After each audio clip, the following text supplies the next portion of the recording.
All right, here we are on the Gateway Pundit once more. Vatican's World Children's Day features drag performer.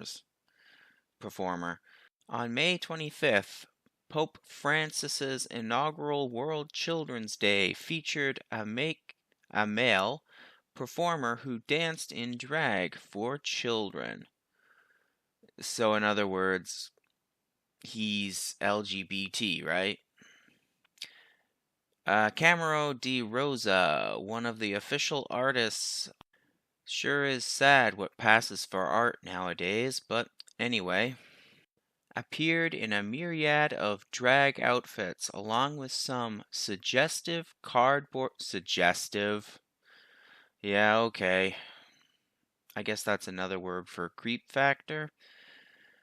Cardboard costumes and danced in front of an audience of children. Camera de Rosa appeared in a pink dress and full of makeup. De Rosa shared on social media, "Today on stage at the Olympic Stadium in Rome for World Children's Day announced by Pope Francis. What a great emotion." Yeah, I bet he has great emotion around kids. Reminds me of Slanesh. On second thought, I don't think Slanesh would target children. But anyway, moving on. Archbishop Carlo Mauro Viago, probably said all that wrong, the former apostolic, probably said that wrong, non-co to the United States, shared his concerns on De Rosa's participation on X. This is one of the characters called by the Argentine Jesuit as an entertainer at World Children's Day.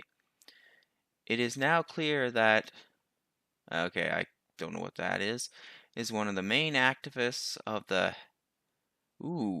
hellish LG plus agenda. Yeah, wokeism. There are no more words to express on the scandal and disgust in the complicit and cowardly silence. So I don't know who this archbishop is calling a coward, but seeming as how Pope Francis started this whole thing, I'm assuming he's referring to the Pope. The Pope's not a coward. The Pope is woke. Wokeism has spread into everything, even that which is most sacred, the Catholic Church.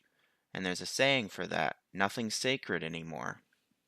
So I guess he goes on to quote the Bible. "Whoever scandalizes even one of these little ones who believe in me," I guess that me is God, "it would be better for him if a millstone turned into a donkey's wheel were hung around his neck and he were, oh, into the depths of the sea." Huh. So I guess that's the Bible. So, what does that say about the Pope then, huh?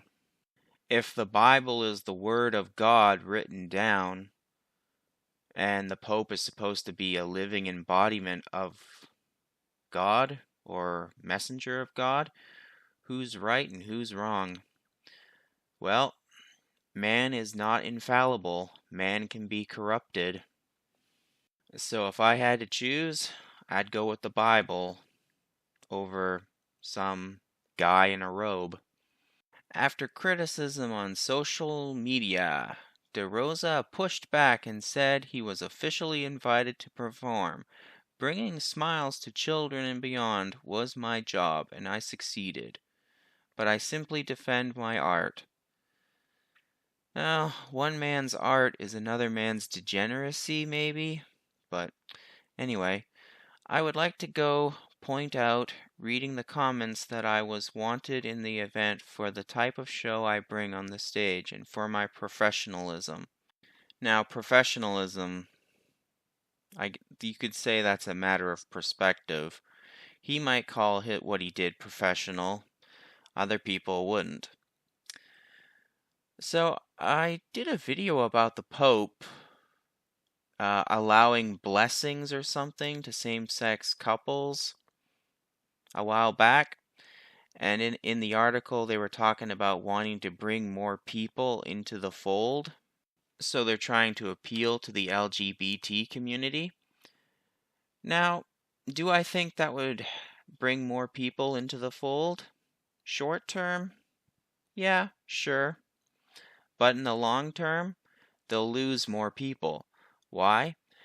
Because when Catholic parents see that the Pope is doing stuff like this, allowing stuff like this, those people, those traditional parents, they'll leave.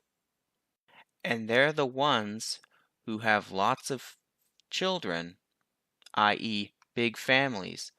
So in the long term, I could definitely see the Catholic Church hemorrhaging attendees. But the Pope, he made a deal with the wokeism, the globalists. Well, that's it for my thoughts on the matter.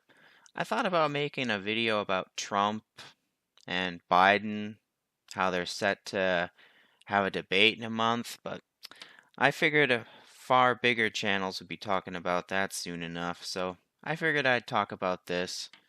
I figured it was more important too. Anyway, take care out there in Clown World.